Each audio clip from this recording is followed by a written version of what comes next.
Hello there. Today I've got something very special for you. This is the reflection of a ring light, and underneath that we have the MSI MEG B550 Unify-X. But first,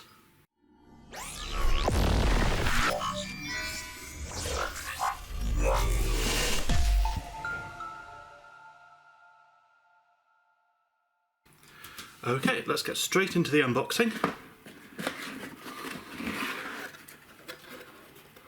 Look at that. So, I've got this box here, which, if I remember rightly, is some Wi-Fi stuff. I got halfway into opening this and then I thought, this is something special. I want to do this on camera. So, pop that to one side. Yeah, that looks like a Wi-Fi antenna. Let's open her up.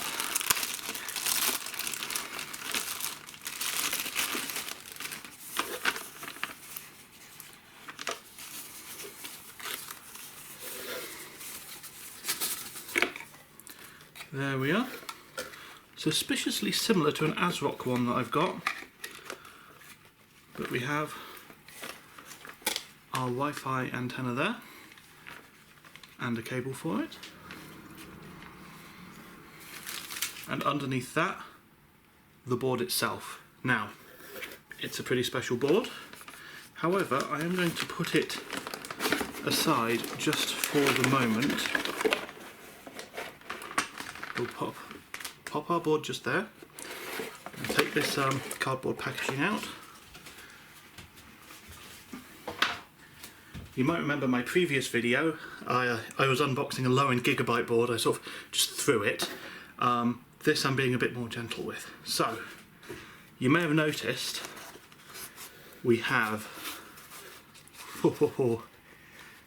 these are feet.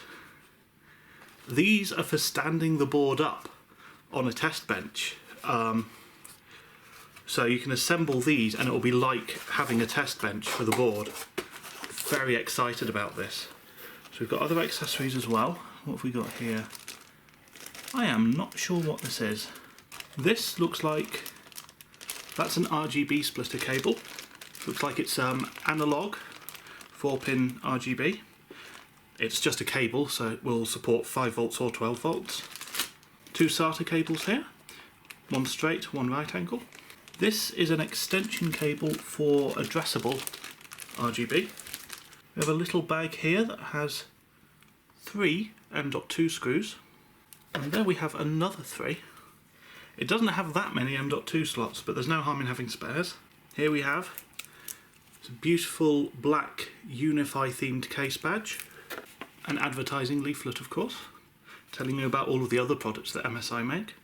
A set of labels for your SATA cables, a driver disc, another advertising card. This one's for the MSI reward program. A piece of paper thanking you for choosing an MSI product. Sorry, a MSI product. That looks like a guide to setting up the stand. I'm excited about that. I'll pop that to one side. Quick installation guide.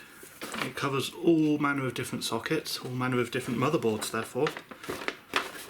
But it should be everything that you need to get up and running. We have the manual itself. So, I've read through the manual, and this is another RGB cable. This one is for MSI's J Corsair header. MSI have headers specific to Corsair's RGB products, and this is a cable to use with that. That's that mystery out of the way. Let's get into building our DIY stand. Oh, I see. Oh, this is cool.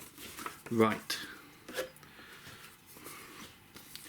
Dave is going to have to fast forward me or something here, I think.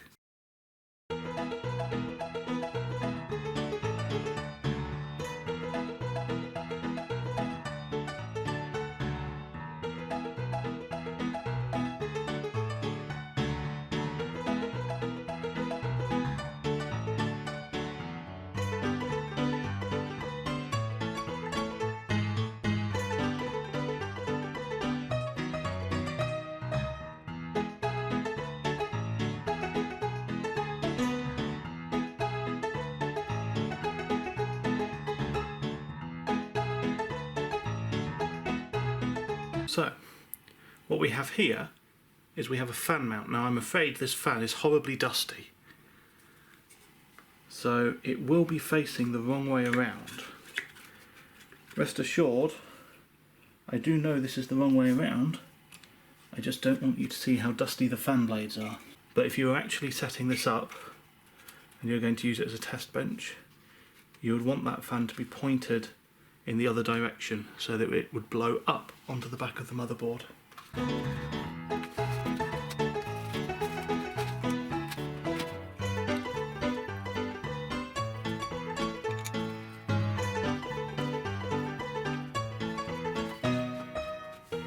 And that is our stand assembled.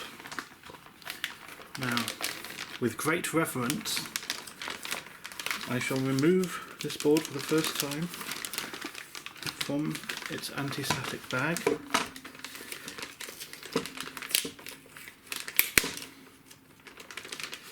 And place it upon the stand. And there you have it. Goodness me, I'm trying to plug in the fan the wrong way around. Ladies and gentlemen, the MSI MEG B550 Unify-X. I am very excited about this board. MSI have gone all out here. They've made an extreme overclocking board for socket AM4. I am speaking about it in hushed tones. That is how excited I am. We have just 2 DIMM slots here. So MSI have not only got rid of 2 of the DIMM slots, but they've actually moved them closer to the CPU. There's just 1 for each channel. That means that you have an optimal memory trace layout for the best possible overclocks. The VRM here is the same as the B550 Unify, and that is an excellent VRM. This is, I believe, 90 amp power stages in, I think it's a 14+2 phase configuration. This I/O cover here, this is all heatsink. It is a big aluminium heatsink. We've got a chunky heat pipe in there, dual CPU power connectors, of course. We've got our power and reset buttons down there. We've got a postcode up here. We've got a GPU power connector down here, which is a bit of a funny one because it doesn't really support more than 1 graphics card. But maybe your 1 graphics card is very power hungry. There's no harm in it. We have fan headers all over the board. There's 2 down there, there's another 2 there. We've got 2 up here. This is a Unify board, so there's no RGB actually built into the board, but we do have RGB headers all over the place where they're needed. We have JBAT1 just here, so this is the jumper that you might use to clear the CMOS. So if you've really messed up and it's not recovering, that's the jumper that you would use there. We have debug LEDs up here, which seems a little unnecessary when you have the postcode, but there's no harm in it. There's no harm at all. One thing you might notice about this board is there appear to be 4 M.2 slots. Now I've written about this a bit in my article on player.net. But what's going on here is the top one, that's just fed directly as normal. The bottommost one just here, that shares bandwidth with this PCI Express slot. That's fed from the chipset, as you might normally have. These 2 are special. One of them, you'll have to check my article for, which shares bandwidth with these 2 PCI Express X1 slots by default. And then the other one shares with those 2 SATA ports by default. However, if you mess around in the BIOS, what you can do is you can take away half of the bandwidth from this graphics card slot and you can give it to those 2 M.2 slots instead. And that means that you have full PCI Express 4.0 X4 to that slot, and that slot. You can get incredible SSD speeds with this motherboard. I am very, very excited to have my hands on this board finally. Now, there are 2 things left for me to do. The first is to show you the I/O.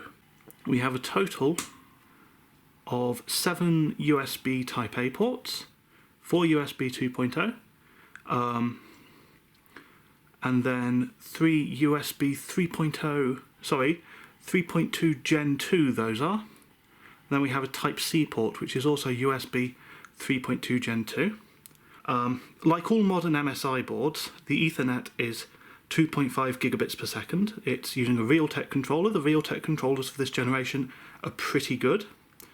We have a PS2 port for overclockers, clear CMOS and BIOS flash buttons, built-in audio of course, you know, full surround, all of that, and Wi-Fi 6 as well.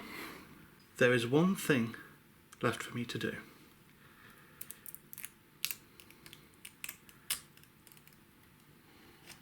Oh, come on. That could have been better, but I'll take it. Thank you for watching, and I'm sure Dave would like me to implore you to please like, share, subscribe and comment on this video. Thanks again, and if you watched through this video, I hope you found it useful. If you did, leave a comment below telling me so, because they give me life energy. Thank you. Goodbye.